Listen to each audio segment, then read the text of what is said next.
Today we've got a big update to review. The Frontiers of Knowledge patch is on its way. It's coming on the 13th, which what could possibly go wrong on the 13th? I guess if it's not a Friday, we're probably fine, right? And I don't know, are you superstitious? I'm not overly superstitious. Use the timestamps. Jump to whichever part you'd like. First part of this is an event series. We've seen a bunch of event series in the past, and they're pretty much copy-paste. So I'm just going to skip over this section and get right down to the Lost Kingdom optimizations. Keener Blades story improvements. I have not done Keener Blades yet. Have you? What did you think of it? They're adjusting the duration of certain chronicles. Okay. Lowering the difficulty of chapter objectives. Fine. Rebalancing passes and holy sites and their distribution. Increase the number of bastions. Okay, that's maybe more crystals is what you can get out of that. Maybe. Maybe not. It depends on how much crystal speed we're talking about here. Added level 11 passes, which open toward the end of the season. This is pretty major map changes. These only apply to Lost Kingdoms that begin after the update. Cool. This is where I start to get really interested. New Lost Kingdom tier system. So back before the dawn of time, I feel like I keep saying, like, many years ago, I suggested that KvKs are not fought with the same intensity, but the rewards are the same. Which never made any sense to me, that, like, you can have a KvK at the caliber of, like, a D-seed kingdom that gets the exact same rewards as the caliber of a KvK of the top kingdoms in the game. And that's not a criticism of anybody, but it's like the amount of input to get the same rewards is completely different. There should be some, in my opinion, extra rewards, even if you're just thinking about enabling the recovery of these groups that are in these top-end KvKs. And like, that is exactly what they're doing. So the devs agree with me. All dead and severely wounded units in your Lost Kingdom will contribute Lost Kingdom points. When your Lost Kingdom has earned enough points, it will be upgraded to the next tier. Exactly, right? Like, the tougher the KvK, the better the rewards should be. This is, I mean, when you put it like that, isn't it pretty easy to agree with that? I think. When your Lost Kingdom levels up, you unlock new Crusader achievements and earn a lot of gems. Cool. A ton of gems. Chat. A ton of gems. Let's go. Why did this mail jump around? Okay. Anyways, back to where I was.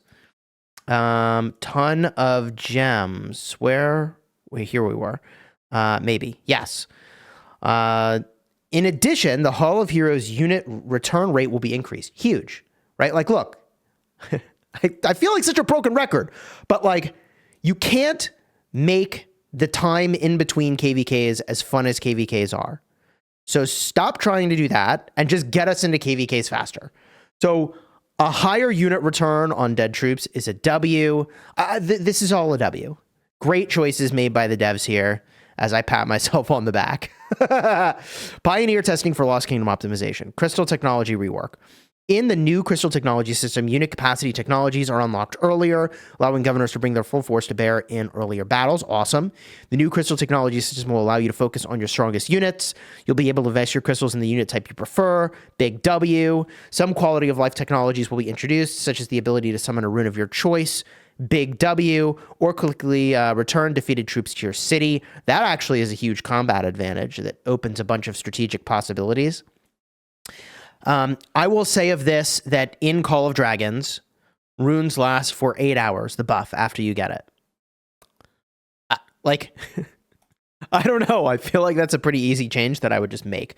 Past Glory. The glory buff for completing the first stage has been reduced from 40% damage to 30% damage. That's interesting. So they're scaling down the damage coming from Past Glory. I feel like that's fine because every other aspect of the game is scaled up so much. Offhand, I don't know what the problem with this would be. I think it's a fine change. Like, everything is scaled up in the game. The combat is maybe even too fast. I think this is good. I don't know what problem they're solving, but I think it has to do with, like, just the overall scale of damage outpacing survivability, if I had to guess. Event optimization, Alliance mobilization optimization. Alliance leaders and officers can now batch select specific quests to refresh. Huge. Broken Record Chisgule will say that officer time is precious. Menial tasks on your most precious resource, the officers, is a waste of their energy. You should even just auto refresh certain quests. Why batch select? Just auto refresh them, man. Why not have the officers pick what the quest should be? And these quests show up and these quests don't. Right? Like, I just would minimize the... And look, hitting refresh on Alliance mobilization quests is a BS activity. You know it. I know it. I would be insulting your intelligence to say anything else that like, it's just, hey, officer, look in game constantly and hit refresh. Like, it's not adding fun for the officers, but it's necessary to be competitive. So I'm glad they're adding batch stuff. I would go a step further and just completely eliminate the officer burden because it is necessary, but is that fun for officers? This is my 2 cents here, okay? So I love that the devs are genuinely looking at it. It's just I tend to err more aggressively on the effort reduction for officers.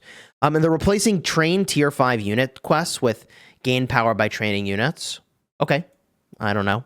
Completed quests will now automatically be submitted. Let's go! W! I feel heard. Things like this make me feel heard. There have definitely been times where I like do a quest but forgot to turn it in. Certainly you've seen people do this. So it's automatically submitted after 24 hours. W. Easy W. Realm of Mystique optimization. Added new enemies. Ooh, new chieftains. Okay.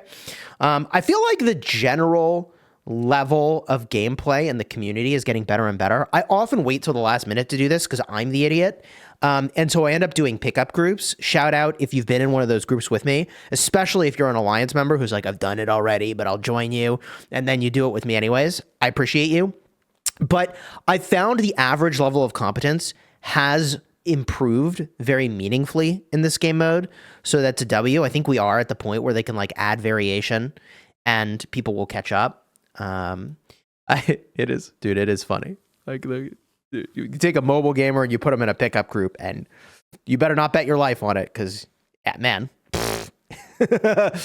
But people are getting much better, and the groups I've been in have actually been serviceable, and we one-shot the event, and so that's good. People are getting to the level of skill they need to have. Improve the balance of Canyon Clash matching. That's good. I feel like we keep getting put up against like farm alliances, and it's like why even have the game mode in the game? Like, why even have bothered? So it is really good that they're improving the matching here. That's a W. Commander optimization. Okay, so these changes are major. I'm not going to read all the details here because I covered this in a prior video, and if you're subscribed to the channel, you know this.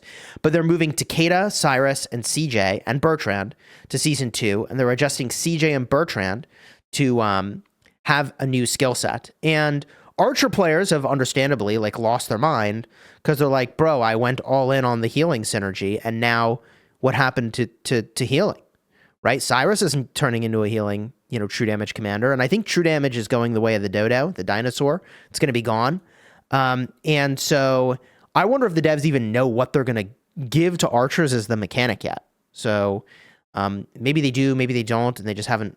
Well, they probably do know what they want to do, and it's just going to come over time, maybe the next Archer release. But long story short, CJ and Bertrand are getting changes. I'll test them when those changes show up, and we'll see what we think. But big picture, I don't think that they will be meta, but I do think they will be interesting to invest in the early game and then have as a serviceable commander in the late game, which I think is not a bad thing, although that's really more of like a whale thing to do. Because there's just not that many commanders you can invest in that early in the game and still have the gold heads you need for later in the game. So, my 2 cents. Other changes. New legendary smite and combo accessories. This is where I'm going to have very strong feelings. Added Saddle of 1,000 Blessings and a Hero's Hilt to the Blacksmith. Added the new accessories to the Season of Conquest combat shop. This change will only apply to Lost Kingdom stories that begin after the update. Added the new accessories to the Holy Knight's Treasure Core Rewards list. Ooh, I like that. This change will only apply to Season of Conquest events that begin after this update. Here's the problem, okay? Is it very cool they're adding a smite and a combo accessory? Yes, I think it is very cool. But, guys, like, I've been playing for, 6 years, and there's a lot of people that have been playing for a long time, okay? And they've built the legendary accessories they need. So here's the issue, right, is that each of these accessories runs you hundreds, if not thousands of dollars worth of materials if you're rushing them. So the ask here is that we dismantle these things, potentially, some of them, to build the new things, right? Because, like, I've already got stuff on my smite commanders. I've already got stuff on my combo commanders. I had to make that stuff. Okay, it's not equipped right now because I moved it around for the new caravan game mode. But, like, I had to make that stuff because you already released the commanders. I had to use something. I made stuff for it, right? I made the best stuff at the time because it's the meta until you made this new stuff. And all of that is fine. But, like, guys, like, I lose 50% of my materials if I'm going to go dismantle this stuff. Like, I don't know. Like, it's like such a jaw-dropping devaluing of my investment into the game to have to, like, dismantle stuff that is deeply out of meta now, or it is not what I need anymore. And I like, it feels like a punish for players who moved in on the things that were meta now that you're releasing new stuff. So fundamentally, just going like way back in time, I would bet you if you looked at my old videos, the moment I remember reacting to the loss of materials when you dismantle and thinking that is a terrible idea, because it means you can't ever add new things to the game without making people feel like they lose huge amounts of value. So I feel like the matter of dismantling equipment has been a peeve of mine for a long time, and it just continues to go like unaddressed. And I love the idea of adding new equipment to the game. And some people will be like, but Chisgule, they add new commanders all the time that replace old commanders. What's the problem? The problem is that equipment is supposed to be eternal and transferable, and commanders, the pattern that's established, the promise to players is, they're good now, and then new ones show up, right? So the expectation's completely off for what the equipment is in the game versus what the commanders are in the game. So you can't just go releasing new equipment all the time, and players lose 50% of the materials. Like, I don't know. Maybe it's just me. You let me know in the comments. Is that just me? This is not new. It hasn't changed. I don't know if it ever will change, but I feel like I'm going to have to move in on those things. And I also feel like dismantling my stuff is going to be like really, really punishing to go do that. So I really wish that would get addressed. And I think it's overdue, but that's just me. And the thing is, if you actually address it such that it is not a punish to players to get new equipment, then you could release new equipment, you know, and it wouldn't be so weird to do. My opinion, right? And I feel like players wouldn't necessarily be opposed to that if you weren't punished. Like, if there was zero punish for going from one piece of equipment to a different piece of equipment, players would be thrilled to have new things to collect, right? My opinion. Alliance Stronghold Optimization added the ability to plan Crusader flags. Oh yeah, I think that's cool. I like it. In the Lost Kingdom, your Alliance's counselor can now pre-plan Crusader flags. Really cool for, like, what's it called? When you have craftsmen.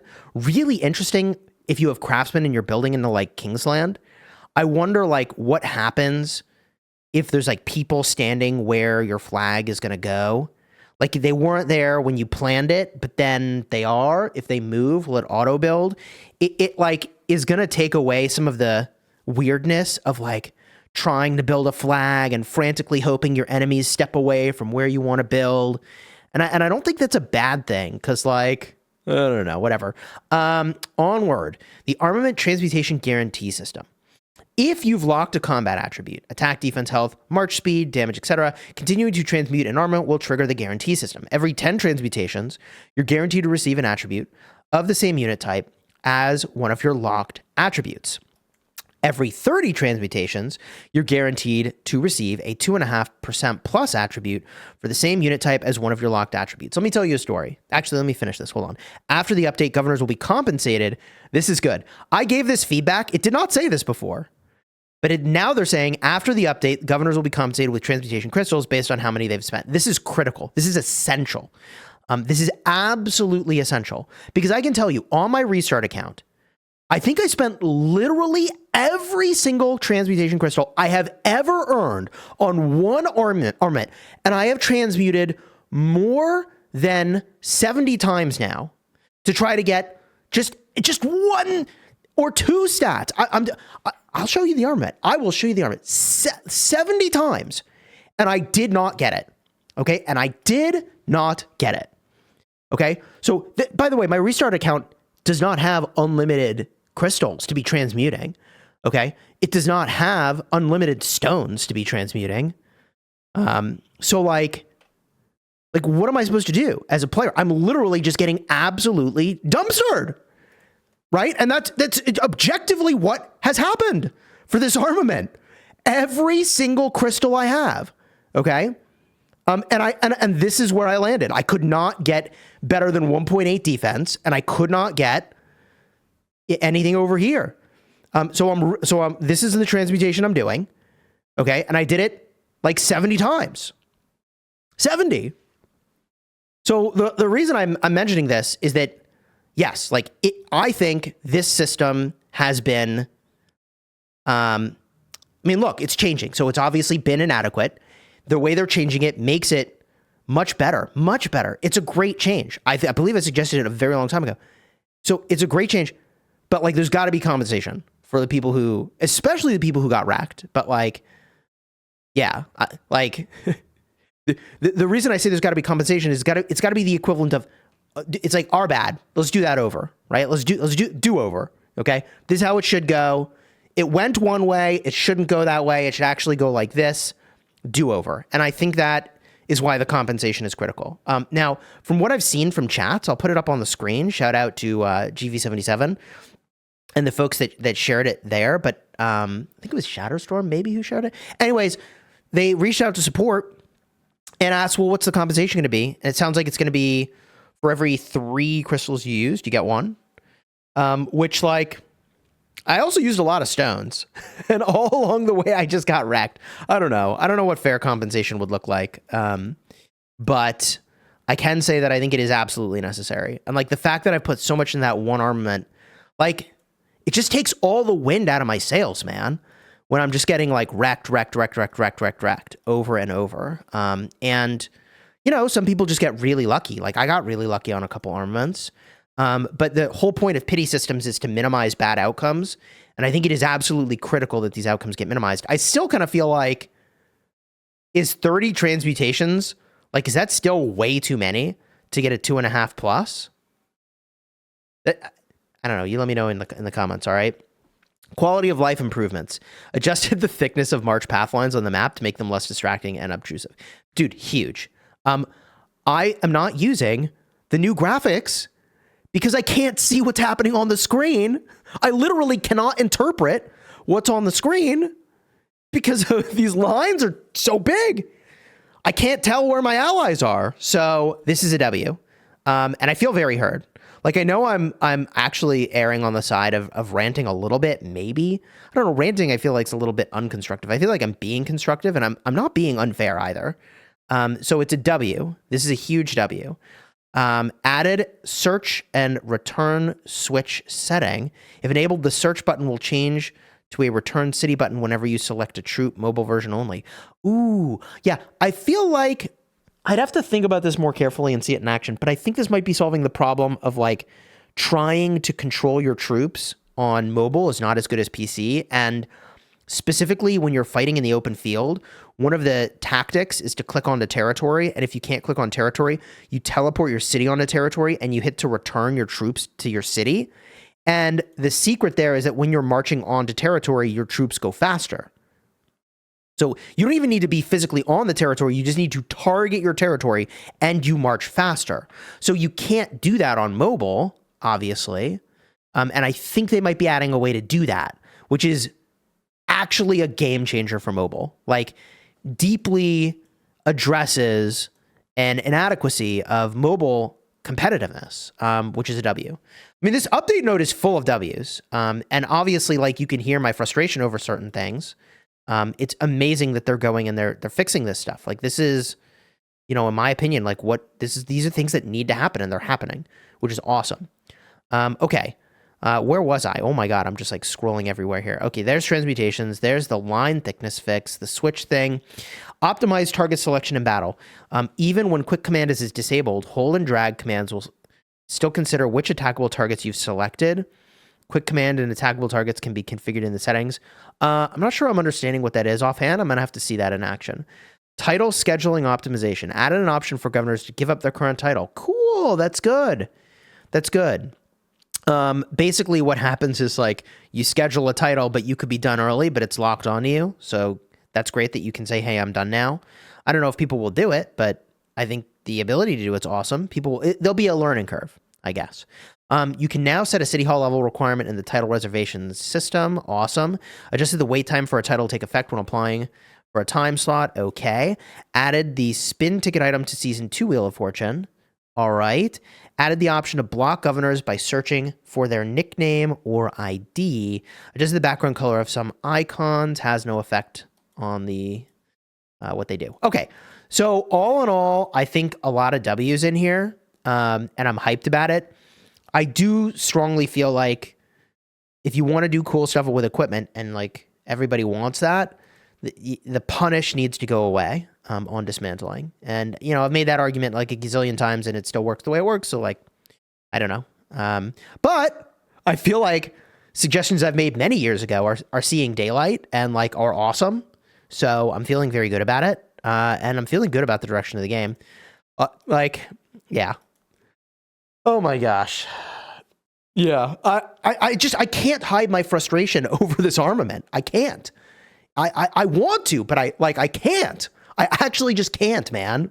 It's just like, and it's because I care. It is because I care about my collection that it like hurts when I get wrecked by randomness. It's not like I played poorly. It's not like I made some strategic blunder and I don't understand how transmutation works. Like I just lost every dice roll. Damn. But they're fixing it, or at least addressing it. Is it? What do you think, chat? What do you think? I gotta chill. I gotta chill. Dang. It's like, I pour my heart and soul into my collection, and then it's like, well, too bad, too bad. So the pity system should help with that. GG. All right. You enjoyed the vid, throw a like on here, subscribe.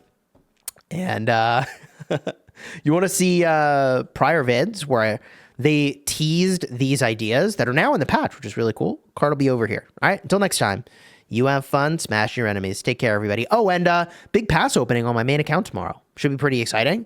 I'm looking forward to that. Maybe we'll have fighting. Maybe we won't. I think we will, but it's hard to say.